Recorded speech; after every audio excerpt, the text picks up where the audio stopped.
ఇప్పుడు నా మనసు చాలా తేలిగ్గా ఉందండి. నిజమే శకుంతల. కార్తీక్ స్థానంలో మరెవరైనా ఉండుంటే మన మొహం కూడా చూసేవాళ్లు కాదు. చాలా సహనం, వినయం కలిగిన అబ్బాయి. అవునండి, చాలా మంచి అబ్బాయి.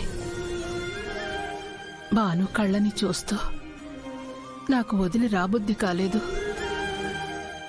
రోజు కార్తీక్ మన కళ్ళ ముందే తిరిగితే బావుండనిపిస్తుంది. రుద్ర, కార్తీక్తో బాను కళ్ళ గురించి చెప్తుంటే ఎందుకు అడ్డుపడ్డావు? తనకి నిజం తెలియదు పెద్దమ్మా. కార్తీక్కి గనక నిజం తెలిస్తే ఈ కారణంతోనే తనకి జాబిచ్చామని, తన ఎబిలిటీ మీద నమ్మకంతో కాదని ఉద్యోగానికి రిజైన్ చేసినా చేస్తాడు. వద్దులే, తనకి నిజం తెలియకపోవడమే మంచిది.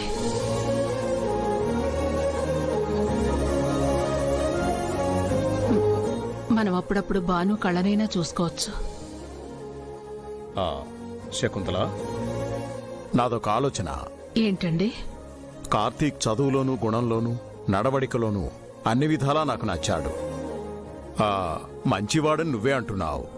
కార్తీక్కి ప్రమీలకి పెళ్లి చేస్తే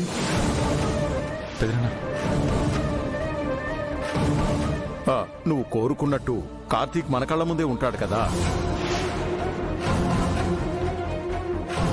నేను చెప్పాలనుకున్నది పెద్దోరే చెప్పేశారు. ఏమండి, ఏం మాట్లాడుతున్నారు మీరు? ప్రమీళకి మరో పెళ్లి చేస్తారా? మీకెన్నిసార్లు చెప్పాను ఇలాంటి ఆలోచనలు చేయకండి అని. అది కాదు శకుంతల, కార్తీక్ మంచివాడని, అతనికి మన భాను కళ్ళున్నాయని. అతను మంచివాడే కావచ్చు, కానీ మన బాను కాదు.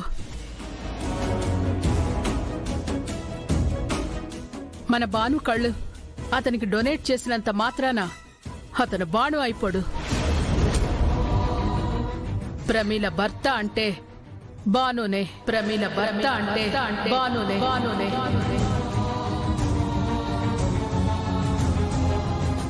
ఇది ఎప్పటికీ మారదు.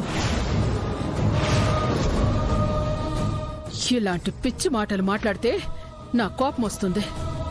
మళ్ళీ ఏవైనా అంటే నీకు ఆవేశం అంటారు. అది కాదు శకుంతల. ఇంకొకసారి నా దగ్గర ఇలాంటి టాపిక్ తీసుకురాకండి. ఎప్పుడెలా ఆలోచిస్తావో నీకే తెలీదు. సలే, కార్తీక్ గుంటడితో పెళ్లి గురించి మాట్లాడకపోవడం మంచిదైందా? పెద్దమ్మాయి అడిగితేనే కసురుకు ఉంది, మనం అడిగితే అమ్మోరు కత్తికి బలైపోదాం. పెద్దమ్మ దీనికి ఒప్పుకోదని నాకు తెలుసు. కానీ ఒప్పుకునే టైం అంటూ ఒకటి వస్తుంది. అప్పటి వరకు మనం వెయిట్ చేయాలంతే.